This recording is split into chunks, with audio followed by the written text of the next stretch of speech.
We've got a new segment on What the Flick channel. It's going to be called My Take.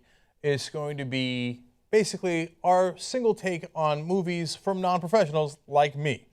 So I'm kicking it off here, and then we're going to have a lot of different people do it. Appropriately enough, I'm going to start with my take on Star Wars.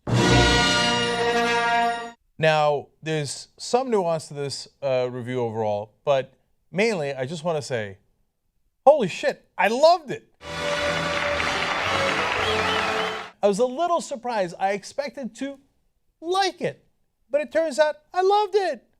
Now, let me tell you why.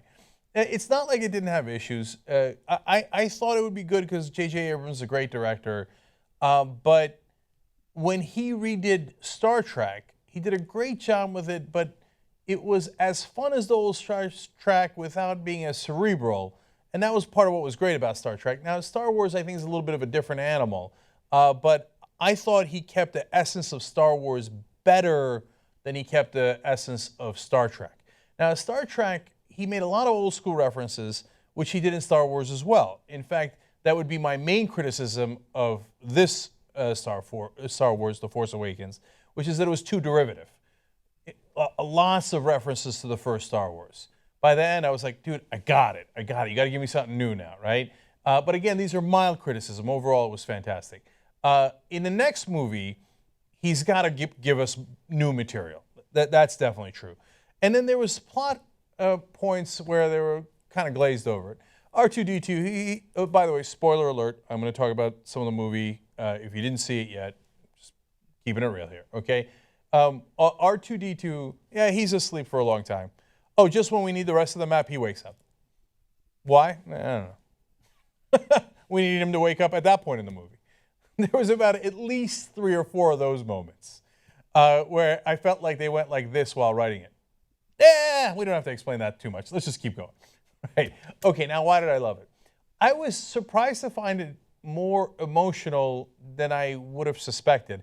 I'm not a huge Star Wars geek, so I don't have the action figures. I wasn't like waiting up at like, oh my God, the 7th trailer is out, I'm dying. Right? I'm not one of those guys.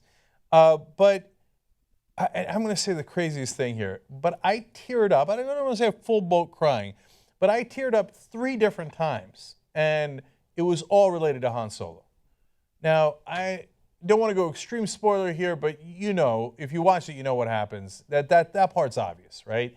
But I teared up when he first got into the pilot's cabin in the Millennium Falcon. We're home.